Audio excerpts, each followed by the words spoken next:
What if we told you there's a country where love happens 24/7? Ancient cave cities hide royal secrets, moustaches are a national sport, and strangers will treat you like family the moment you arrive. Nestled between Europe and Asia, Georgia is not the place you think it is. It's a land of forgotten alphabets, underground cities carved from mountains, and culinary experiences so rich you'll throw your diet out the window. But beneath all the charm, there are stories you won't find in guidebooks, some heartwarming, others dark and all unforgettable.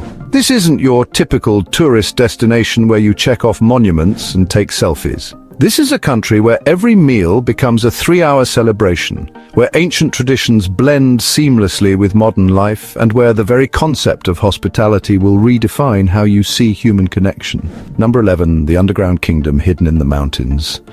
Tucked away in the steep cliffs of the Javakheti Plateau, right beside the picturesque Mtkvari River in southern Georgia, the cave city of Vardzia just sort of emerges from the landscape, almost like something out of a fantasy novel. At first glance, what looks like just another weathered cliff face actually reveals itself as one of humanity's most ambitious architectural achievements, a giant stone beehive that once buzzed with the activity of an entire underground civilization. From the valley floor below, Vardzia might seem like just a normal cliff, scarred by natural erosion, but you're actually standing before one of Europe's most magnificent underground complexes. This isn't just a cave or a simple dwelling, it's a complete city carved entirely by hand from solid volcanic rock, featuring 13 distinct levels, over 6,000 individual rooms, and stretching nearly half a mile, so more than 800 meters, along the mountainside. At its peak, this underground metropolis housed over 2,000 people, functioning as a self-sufficient community with everything needed for daily life, worship, defense, and governance. The story of Vardzia begins in the 12th century, during Georgia's Golden Age, under the visionary leadership of Queen Tamar, who was honestly one of Georgia's most powerful and beloved monarchs. Queen Tamar, who ruled from 1184 to 1213, commissioned this massive undertaking not merely as a monastery or fortress, but as a strategic stronghold that could house her entire court and army during times of invasion. The location was chosen with military precision. Perched high above the Mtkvari River valley, it offered unparalleled views of approaching enemies, while remaining virtually invisible to those below. The engineering feat required to create Vardzia really staggers the imagination. Working without modern tools, medieval craftsmen spent decades carving through solid rock, creating a complex network of hundreds of narrow corridors that wind through the cliff face like arteries in a living organism. Stone staircases carved directly from the rock walls connect different levels through passages so narrow that invaders would be forced to proceed single file, making the complex nearly impossible to attack successfully. The sophistication of Vardzia's infrastructure rivals that of modern cities. An ingenious ventilation system with carefully positioned air shafts and chambers maintains comfortable temperatures all year, naturally cool during Georgia's sweltering summers and surprisingly quite warm during those harsh mountain winters. Deep wells, some reaching over 100 feet into the earth, provided fresh water even during long sieges. Storage rooms carved up to 160 feet deep into the rock could hold enough grain, wine, and preserved foods to sustain the entire population for months. The complex includes specialized areas that really reveal the sophisticated nature of medieval Georgian society. Wine cellars carved into the coolest sections of the rock stored thousands of gallons of wine in massive stone vessels called kuvevri, a winemaking tradition that, by the way, still continues in Georgia today. Communal dining halls could accommodate hundreds of people for the elaborate feasts that were so central to Georgian social life. Private quarters for nobles featured carved stone furniture, built-in storage, and even some primitive plumbing systems. But the crown jewel of Vardzia is, without a doubt, the Dormition Church, a masterpiece of medieval Georgian architecture carved entirely from the living rock. This isn't just a simple cave chapel, it's a fully realized church with soaring vaulted ceilings, intricate stone carvings, and remarkable acoustics that can amplify even whispered prayers. The church houses one of Georgia's greatest treasures, a portrait of Queen Tamar herself painted directly onto the rock wall over 800 years ago. Despite centuries of exposure to moisture, temperature changes, and the occasional earthquake, this remarkable fresco has remained virtually intact, offering modern visitors a direct visual connection to one of history's most fascinating rulers. The portrait shows Queen Tamar in royal regalia, surrounded by religious symbols and Georgian script that honestly scholars are still working to fully decipher.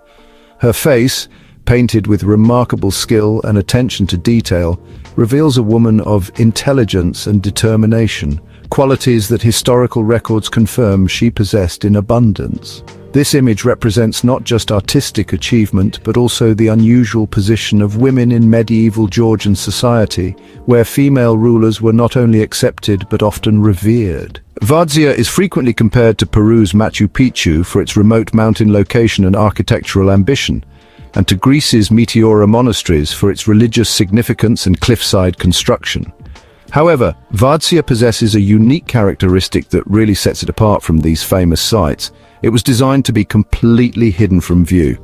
The original design called for the entire complex to remain behind an unbroken cliff face, accessible only through secret entrances known to residents and trusted allies. This clever disguise worked perfectly for several centuries.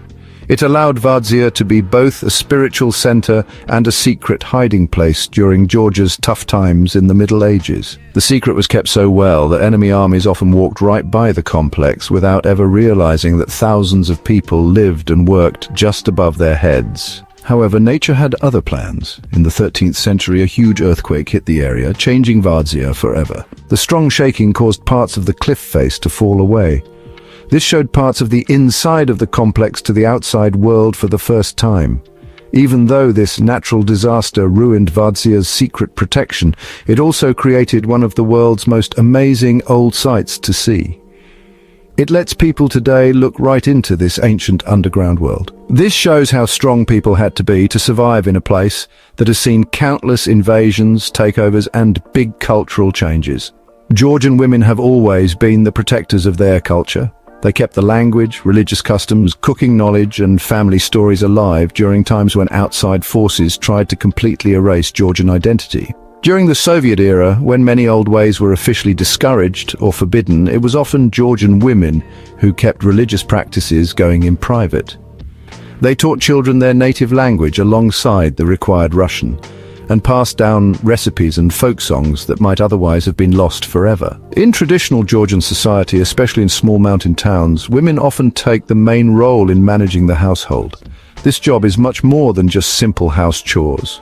These women run complicated farm operations, from taking care of vineyards and vegetable gardens to overseeing the making of traditional foods like churchkila, which is a candy made from grape juice and nuts, and different preserved vegetables that help families get through harsh winters. They are the main caregivers not just for children, but also for older family members. They keep the multi-generational homes going, which are still common in Georgian culture. The job of keeping the culture alive falls heavily on women. They are usually the ones who teach children old songs, explain why religious holidays are important, and keep up the detailed rules of Georgian hospitality. These rules can make or break a family's reputation in small communities. During the big supra feasts, which are a very important part of Georgian social life, women often work for days preparing dozens of different dishes. Each dish has its own cultural meaning and traditional way of being made, passed down through generations. But describing Georgian women only by their traditions would be a big mistake. In big cities like Tbilisi, Batumi, and Kutaisi, a new generation of Georgian women is, really changing what it means to be a woman in modern Georgia. These city women often speak 3 or even 4 languages. They speak Georgian, Russian, English, and sometimes German or French just as well. They get advanced degrees in areas from technology and medicine to international business and the arts. The difference between what Georgian women experience in cities and in the countryside shows the bigger struggles within Georgian society. It's trying to find a balance between keeping old ways and moving forward. In Tbilisi's popular Vak or Sabatalo areas, you'll find women running successful tech companies, working as doctors in modern hospitals, or serving as cultural representatives in international groups. These women show confidence and ambition. They are fully involved in Georgia's growing economy and its increasingly connected global culture. Many of these urban Georgian women have traveled a lot, studied in other countries, and bring new ideas back home. They are just as comfortable talking about Georgian poetry and new ideas from Silicon Valley as they are about traditional winemaking and, well, cryptocurrency markets. This global way of thinking often creates interesting mixes of culture. For example, women might spend their morning in a high-tech office and their evening helping their grandmother make traditional Georgian bread. However, this progress happens alongside ongoing problems that show Georgia is still changing culturally. The topic of marriage and family expectations is still complicated. Many families still have old-fashioned ideas about women's main roles as wives and mothers. In some rural areas and traditional communities, getting married young is still common. Some young women face pressure from their families to marry in their late teens or early 20s, instead of going to college or starting a career. The issue of forced or arranged marriages, even though it's not officially allowed, still happens in certain areas, especially where old family structures have a strong influence. These situations often involve complicated family talks where a woman's own wishes might be less important than what is seen as family honor or money matters. Such practices create difficult situations for young women who might want to go to school or have careers but face family expectations that prioritize traditional roles. This cultural tension has led to a significant trend that affects Georgia's demographics and economy: brain drain among educated women. Many of Georgia's brightest female minds ultimately choose to emigrate, seeking opportunities in Europe, North America, or other regions where they perceive greater gender equality and professional opportunities. The women who do choose to emigrate often maintain strong connections to their homeland, sending money back to support family members and eventually returning for visits that showcase their international success. These connections create interesting cultural bridges, with Georgian women abroad serving as informal ambassadors who promote Georgian culture, while also bringing global perspectives back to their communities. For visitors interested in understanding contemporary Georgian society, engaging respectfully with Georgian women offers invaluable insights into the country's social dynamics. Whether chatting with a university student in a Tbilisi cafe about her studies in international relations, learning traditional cooking techniques from a rural grandmother, or discussing business opportunities with a female entrepreneur, these interactions reveal the complexity and richness of modern Georgian identity. The hospitality that Georgian women extend to visitors reflects deeper cultural values about human connection and community responsibility. In homestays throughout the country, female hosts often go to extraordinary lengths to ensure guests feel welcome, preparing elaborate meals and sharing family stories that provide intimate glimpses into Georgian life. These experiences offer travelers authentic cultural immersion that goes far beyond typical tourist interactions. Number 9. Wear a mustache is a man's crown. In a world where men's grooming trends shift with the seasons, from the clean-shaven corporate look to carefully sculpted beards, Georgia maintains a steadfast devotion to the mustache that honestly borders on the religious. For Georgian men, facial hair isn't just a style choice or a fashion statement, it's a declaration of identity, a symbol of masculinity, and a connection to ancestral traditions that stretch back centuries through the rugged Caucasus Mountains. This cultural reverence for mustaches reaches its zenith every September in Tbilisi during the annual Best Moustache competition, an event that transforms the concept of male beauty contests into something uniquely Georgian. Picture this: hundreds of men from across the country, farmers from remote mountain villages, businessmen from urban centers, artists from bohemian quarters, all gathering in Tbilisi's central squares with their most prized possession carefully groomed and styled for public display. The competition takes place during the autumn festival season, when the city buzzes with cultural celebrations, and the timing is no coincidence. Autumn in Georgia is associated with harvest, abundance, and the culmination of year-long efforts, making it the perfect backdrop for men to showcase the results of months or even years of careful moustache cultivation. The event draws thousands of spectators, from curious tourists to local families who treat it as a beloved annual tradition. The judging criteria reveal the sophisticated nature of moustache appreciation in Georgian culture. Professional judges, including renowned artists who understand aesthetic principles, master hairstylists trained in the intricacies of facial hair, and remarkably, dermatologists specializing in follicle health and hair growth patterns, evaluate contestants based on multiple categories. Curl precision measures the technical skill involved in shaping facial hair into perfect spirals and waves. Thickness assessment considers the density and fullness that indicate both genetic blessing and dedicated care. Shine evaluation judges the health and luster that comes from proper nutrition and grooming products. Creativity scoring rewards innovation and artistic expression in styling choices. The variety of styles showcased at the competition reads like a catalogue of global moustache traditions adapted through the Georgian cultural lens. Some contestants sculpt their moustaches into elaborate ocean waves using specialized wax and heated combs to create flowing patterns that mirror the movement of the Black Sea. Others adopt Viking-inspired braiding techniques, creating intricate plaits that speak to the warrior traditions of the Caucasus region. French-influenced handlebar styles compete alongside Turkish-inspired curves, reflecting Georgia's position at the crossroads of European and Asian cultures. The preparation rituals surrounding the competition reveal the depth of Georgian moustache culture. While men in many Western countries might spend 5 minutes shaving each morning, serious Georgian moustache enthusiasts dedicate 3 to 4 hours daily to their grooming routine. This isn't vanity, it's craftsmanship. They begin with careful washing, using specialized shampoos designed for facial hair, followed by conditioning treatments that keep the hair soft and manageable. The oils used in Georgian moustache care often reflect the country's agricultural heritage and natural resources. Lavender oil, distilled from plants grown in Georgia's mountain meadows, provides both fragrance and conditioning properties. Cold-pressed grapeseed oil from the renowned vineyards of Mount Kazbegi offers nutrients that promote healthy growth and natural shine. Some enthusiasts create their own oil blends, incorporating local herbs like mint from Adjara or honey from Samtska Havaketi, creating signature scents that become part of their personal identity. The tools required for serious moustache maintenance resemble those found in professional barbershops. Specialized combs made from natural materials like horn or high-quality wood allow for precise styling without causing static or damage. Heated styling implements help set curls and waves that must maintain their shape throughout long Georgian feast celebrations.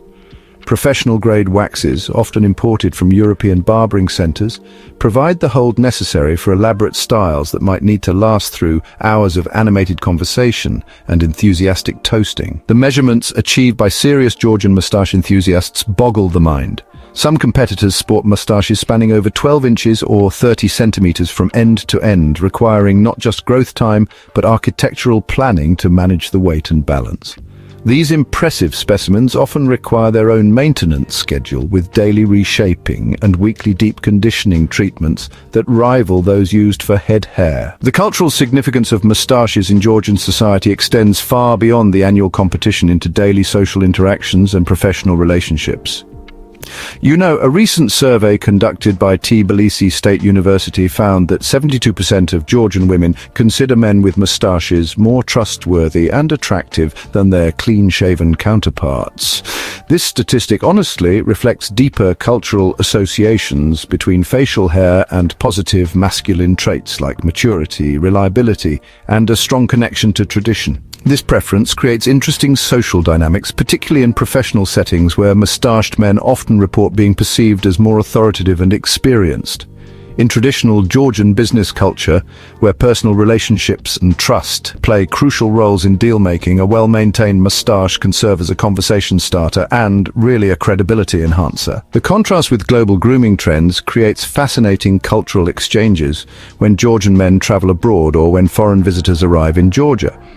American or European men who are usually accustomed to clean-shaven corporate environments often express amazement at the dedication and skill involved in Georgian moustache culture. Some even attempt to grow their own moustaches during extended stays in Georgia, though to be fair, achieving competition-worthy results requires years of practice and, of course, a bit of genetic predisposition. The moustache tradition also serves as a bridge between generations in Georgian families. Grandfathers often serve as mentors to grandsons, teaching grooming techniques and sharing stories about famous moustached figures in Georgian history. This intergenerational knowledge transfer helps maintain cultural continuity while adapting traditional practices to contemporary context. For visitors to Georgia, Understanding and appreciating mustache culture offers valuable insights into broader Georgian values around craftsmanship, tradition, and masculine identity. Complimenting a Georgian man on his mustache isn't just politeness. It's recognition of his dedication to an art form that connects him to his ancestors and his cultural identity. Number 8, the city that never sleeps on love. Perched dramatically on a hilltop overlooking the breathtaking Alazani Valley in Georgia's renowned Kakheti wine region, Sinagi appears to have been lifted directly from the pages of a romantic novel. With its population of fewer than 3,000 residents, this small town punches far above its weight in terms of charm, beauty, and international reputation. Known throughout Georgia and beyond as the City of Love, Sinagi has earned this romantic designation not through marketing campaigns or tourism boards, but through a genuine commitment to celebrating love in all its forms. The town's most famous feature, its 24/7 wedding registration services, represents something, well, pretty unprecedented in the world of civil ceremonies. Imagine the spontaneity, whether it's midnight under a canopy of stars during a blizzard that blankets the valley in pristine white, or on a major holiday when most government offices are closed. Couples can walk into Sinagi's marriage registration office and emerge as legally married partners within just a few hours. This service requires only two things: valid passports and genuine love. The practical implications of this round-the-clock service have transformed Sinagi into an international destination for couples seeking something more meaningful than, those Las Vegas-style quickie weddings. The process, while efficient, maintains dignity and legal validity. Couples from across the former Soviet Union, Europe, and increasingly from North America and Asia have discovered that Georgian marriage certificates are recognized internationally, making Sinagi weddings legally binding in their home countries. Local authorities report that over 5,000 couples have chosen Sinagi for their wedding ceremonies, with the numbers growing each year as word spreads through social media and travel blogs. Many of these couples stumble upon Sinagi during wine tours of the Kakheti region, falling in love not just with each other but with the town itself. The spontaneous decision to marry in Georgia often becomes the highlight of their entire travel experience, creating memories that last far beyond typical vacation souvenirs. The town's residents have embraced their role as unwitting wedding hosts with characteristic Georgian warmth and enthusiasm. Local business owners keep flowers, champagne, and celebratory supplies readily available for impromptu celebrations. It's not uncommon for a couple to emerge from the registration office to find local residents offering congratulations, small gifts, and invitations to join ongoing celebrations in nearby restaurants or family homes. Street vendors, restaurant owners, and shopkeepers have developed an informal network that springs into action whenever they spot couples in wedding attire. A bride walking down Sinagi's cobblestone streets might receive a bouquet from a flower seller who refuses payment, explaining that bringing joy to newlyweds brings good luck to the entire community. Cafe owners often offer complimentary glasses of local wine to couples celebrating their marriage, treating each wedding as a community event worthy of shared celebration. The physical setting of Sinagi provides a romantic backdrop that would be difficult to replicate artificially. The town's architecture reflects centuries of cultural influences, with traditional Georgian elements blending seamlessly with European-inspired design. Red-tiled roofs create a warm Mediterranean atmosphere, while wooden balconies decorated with intricate carvings offer intimate spaces for couples to enjoy private moments overlooking the valley below. The cobblestone streets, worn smooth by centuries of foot traffic, wind through the town in patterns that encourage leisurely exploration. Each turn reveals new vistas, perhaps a small church with ancient frescoes, a family-run wine cellar offering tastings of varieties that exist nowhere else on earth, or a tiny restaurant where the grandmother prepares traditional dishes using recipes passed down through generations. Flower-covered balconies create natural stages for romance, with climbing roses, jasmine, and native Georgian blooms providing both beauty and fragrance that changes with the seasons. Spring brings an explosion of color as fruit trees bloom throughout the valley, while autumn transforms the surrounding vineyards into a tapestry of gold and crimson that provides stunning backdrops for wedding photography. The small taverns nestled throughout Sinagi offer intimate dining experiences that cater to couples seeking privacy and authentic Georgian cuisine. These establishments, often family-run operations, specialize in creating romantic atmospheres with candle-lit tables, local wines, and traditional music that encourages lingering conversations and quiet celebration. The seasonal changes in Sinagi create different romantic experiences throughout the year. Spring weddings take advantage of mild weather and blooming landscapes, perfect for outdoor ceremonies and photography sessions. Summer brings warm evenings, ideal for dining al fresco and enjoying the long daylight hours that stretch well into the evening. Autumn offers the romance of harvest season with grape-picking activities and wine festivals providing unique celebration opportunities.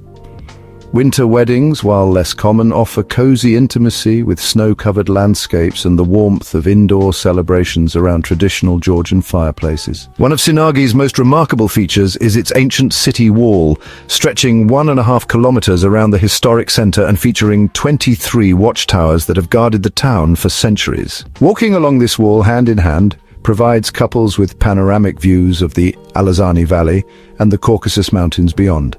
The watchtowers, now converted into viewing platforms, offer perfect vantage points for sunset watching and, quiet reflection. The view from these walls encompasses the Kinsmarauli wine region, where some of Georgia's most celebrated wines are produced.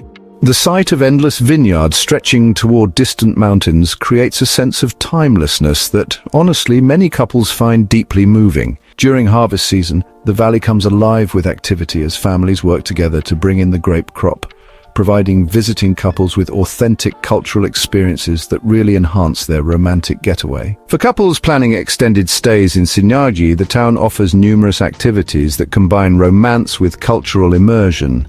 Wine tastings at local cellars provide opportunities to learn about Georgian winemaking traditions while sampling varieties that showcase the unique terroir of the Kakheti region. Cooking classes with local families offer hands-on experiences preparing traditional Georgian dishes, creating skills and memories that couples can recreate at home. Number 7. Parties that last seasons, not days. If your idea of a festival is a weekend event with a few stages and some food trucks, Georgia is about to completely redefine your understanding of celebration. In this country, festivals aren't brief interruptions to daily life. They're extended seasons of joy that transform entire regions into continuous celebrations lasting weeks or even months. The Georgian approach to festivity reflects a fundamental cultural philosophy. Life is meant to be celebrated, and celebration is meant to be shared with everyone. The festival calendar begins in spring, when the harsh Caucasus winter finally loosens its grip, and the country awakens to a symphony of blooming flowers and returning wildlife. In regions like Kakheti, Tbilisi, and the coastal area of Batumi, local food festivals emerge organically from the rhythm of agricultural life. These aren't formal events with corporate sponsors and branded merchandise. They're community celebrations that grow from the simple desire to share the season's first fresh produce with neighbors and visitors. During spring food festivals, visitors can experience the true meaning of Georgian abundance.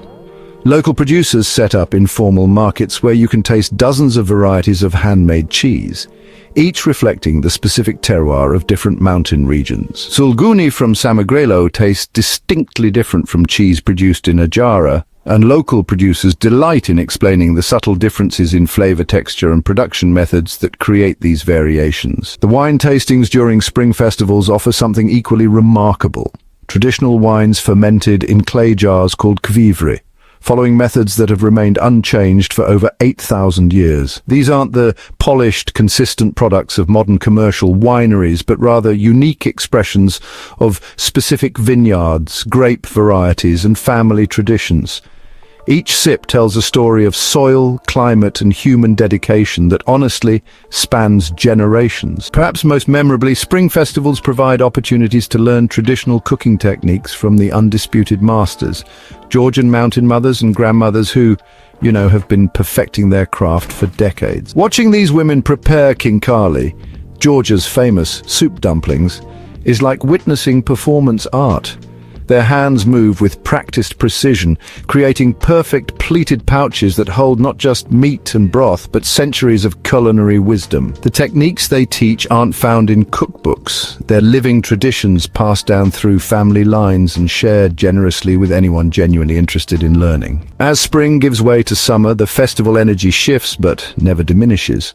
The season's crown jewel is Tbilisi Open Air, Georgia's largest music festival, which transforms the capital into a massive outdoor concert venue. Unlike typical music festivals that occupy a single location, Tbilisi Open Air spreads throughout the city, with outdoor stages appearing in parks, squares, and even on rooftops.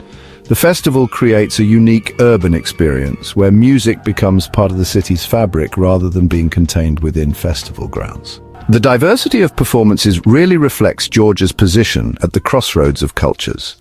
Traditional Georgian polyphonic singing, recognized by UNESCO as a masterpiece of intangible cultural heritage, shares billing with contemporary electronic music, folk musicians from across the Caucasus, and international artists who, come to experience Georgia's legendary hospitality. The result is a musical conversation that honestly spans centuries and continents, all taking place under the same summer sky. For those whose tastes run toward traditional arts rather than contemporary music, summer also brings the Art Gene Festival.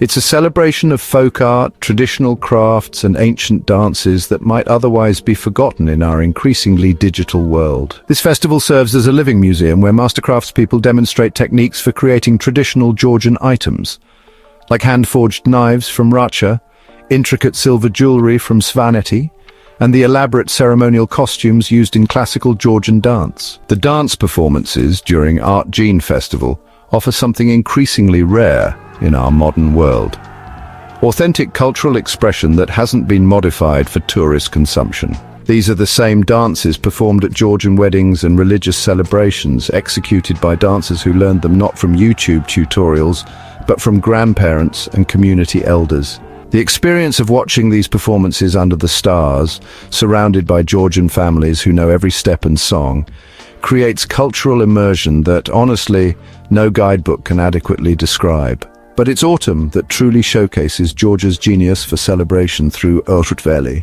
the grape harvest festival that, transforms the entire country into one massive party. Urtveli isn't a single event, but rather a season-long celebration that begins in late August and continues through October, following the natural rhythm of grape maturation across different regions and elevations. The beauty of Urtveli really lies in its authenticity.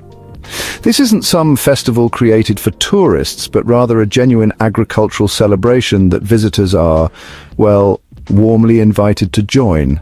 Entire villages actually participate in the harvest, with multiple generations working together to bring in the grape crop that will become next year's wine. The work, it's physically demanding, but it's infused with joy as families sing traditional songs while they pick, creating a natural soundtrack that just echoes across the vineyard-covered hills. The grape pressing ceremonies that follow the harvest represent, honestly, some of the most authentic cultural experiences available anywhere in the world. Using traditional methods that predate written history, families crush grapes by foot in large wooden vats, with the juice flowing into clay kvevari that will house the fermenting wine throughout the winter months. Visitors who participate in these ceremonies often describe them as profoundly moving experiences that connect them to the fundamental processes of agriculture and fermentation that sustain human civilization. The feasting that accompanies Urtveli, it really does defy description. Georgian families prepare for weeks, creating elaborate spreads that showcase the very best of their culinary traditions. These aren't restaurant meals, but rather intimate family celebrations where visitors are treated as honored guests rather than paying customers. The supra, which is the traditional feast format, means that meals can last for hours, with multiple courses accompanied by elaborate toasts and stories that provide deep insights into Georgian history and values.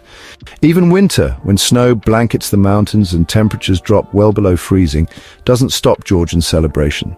Festivals like Tbilisoba, which is Tbilisi City Day, and Alaverdoba, celebrating the Alaverdi Monastery, take place in rural areas and urban centers alike.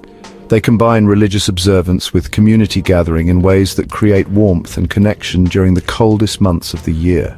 These winter festivals often center around prayers for good harvests and community prosperity, but they also serve crucial social functions in maintaining community bonds during the months when outdoor work is impossible. The celebrations typically include communal cooking projects where entire neighborhoods collaborate to prepare traditional winter dishes, storytelling sessions where elders share local history and folklore, and indoor supra feasts that can last well into the night. Number 6, Tbilisi, where cultures collide and time warps. With about 1.2 million people, Tbilisi is Georgia's political, economic and cultural center. What makes it special, honestly, is its multi-ethnic atmosphere. Georgians live alongside Armenians, Azerbaijanis, Russians, Jews, Kurds, Greeks and even a few Persians. Since the 5th century, Tbilisi has been a key stop on the legendary Silk Road. And you can still feel that history walking through old neighborhoods like Abanotubani, where Orthodox churches, Islamic baths, synagogues and Armenian churches stand side by side. The name Tbilisi comes from Tbili, meaning warm in Georgian, and it's no coincidence. The city sits on natural hot springs, and sulfur baths in the Abanotubani district, dating back to the 17th century, are still in use today. Locals believe bathing in these mineral waters improves health. Tbilisi is a city of fascinating contrasts. By day, you can hike up to Narikala Fortress for panoramic views from 1,600 feet above the city. By night, well, you might stroll through the Drybridge flea market selling everything from Soviet stamps to early Nokia phones. It's honestly a real-time warp. And don't forget, amidst Berlin-style cafes, Eastern European underground techno bars and wine taverns hidden behind old wooden doors, Tbilisi keeps its rustic charm, where you can chat with an old man in a mix of Russian and Georgian and get a smile just for asking directions. Number 5, bookcases on the street. Georgia trusts you that much. Georgians have long taken pride in their literary and intellectual traditions. And even though smartphones are pretty much everywhere these days, people still buy paper books, reading on buses, in cafes, or out in the parks. In Tbilisi, you'll easily find old bookstores filling entire basements, or cozy book cafes with warm yellow lights where patrons read ancient love poems while sipping espresso. But what surprises many visitors most are the free offerings. Throughout Tbilisi neighborhoods, street corners, and even near bus stops, you'll find public bookcases. Anyone can take a book or leave one they love. No librarians, no barcode scanners, no guards. Just wooden or metal cabinets, a few dozen books, and, well, an unspoken trust in people's kindness. Sounds like a utopia movie, not at all. It's real life in Georgia every single day. Some bookcases are creatively decorated, shaped like old phone booths, painted with dragons or literary quotes, or even mini libraries inside old bike baskets, turning sidewalks into, roaming libraries. You might spot a bookcase near a flea market or park where street vendors pick up their unfinished historical novel whenever they have a free moment. Number 4, where guests are treated like divine gifts. In Georgia, guests aren't just visitors, they're gifts from God. Hospitality here isn't mere social politeness, it's a deep part of national identity. While not everyone invites strangers home for dinner on first meeting, once you step into this country, you'll feel warmth and sincerity in small ways. A welcoming smile on a street corner, a helpful direction in a mountain town, or an extra glass of wine poured during a shared meal with locals. In places like Mestia, Stepansminda or Kakheti, hospitality flows as naturally as the air. Many families run simple homestays where travelers sleep on wooden lofts, share traditional dinners and chat by the fire. Meals aren't just for filling stomachs, they're cultural exchanges where hosts tell stories of grape seasons and winemaking traditions. One of the clearest expressions of hospitality is the traditional supra feast. Whether it's a big celebration or just an extended family meal, a supra always has a tamada, the toastmaster who leads blessings, sets the mood, and make sure every guest feels valued. Here, raising a glass isn't just about drinking, it's really about connecting. In big cities like Tbilisi or Batumi, people might be a bit less openly warm at first, but they still remain friendly and respectful. Family restaurants, local markets, and those small wine bars are honestly perfect places to experience a genuine, understated connection. Number 3, mushroom hunting, Georgia's autumn obsession. It's a national pastime, especially in the autumn forests of Racha.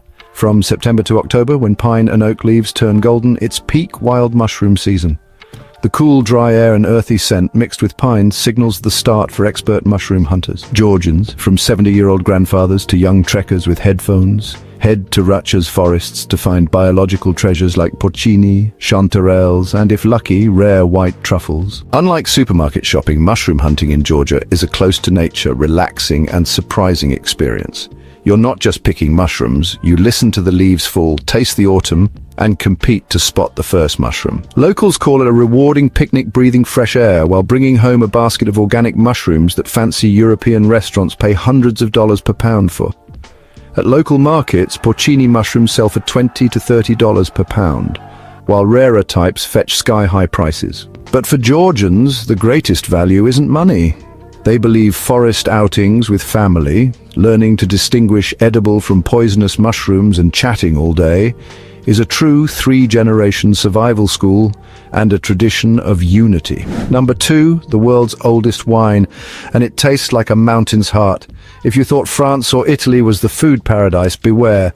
Georgia might make you betray that love from your very first bite. The first must-try national dish is khachapuri, a boat-shaped baked bread filled with molten cheese, a runny egg yolk, and a big pat of butter.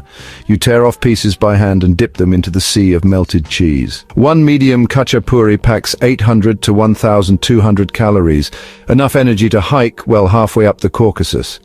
Next is khinkali, meat-filled dumplings with broth inside. They're as big as tennis balls, handmade and eaten a special way. You hold by hand, sip the broth first, then bite the meat. No forks allowed, because that's just wrong. Georgians can eat 10 at a time without blinking. And please don't leave Georgia without trying Quiva wine, traditional clay jar fermented wine. This isn't the fancy swirl and sniff wine of Napa Valley.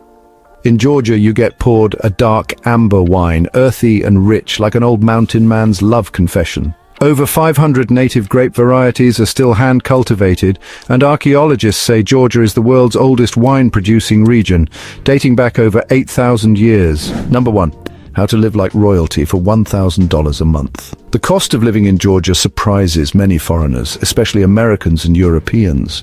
A one-bedroom apartment in central Tbilisi rents for $350 to $500 per month, while in less central areas, rent can be as low as $250 to $300. Public transportation is well developed and honestly very cheap.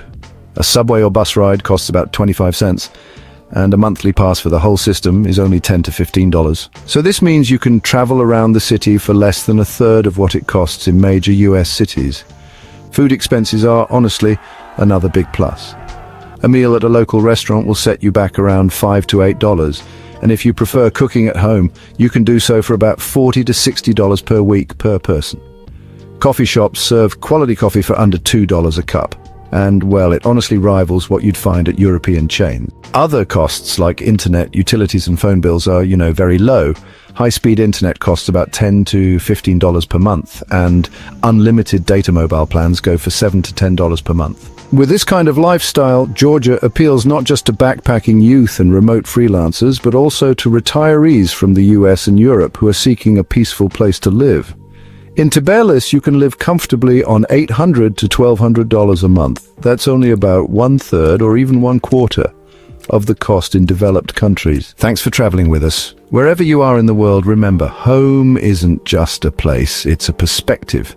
We'll see you in the next story, only here on Beyond Borders. Hit subscribe, share the journey, and, well, stay curious.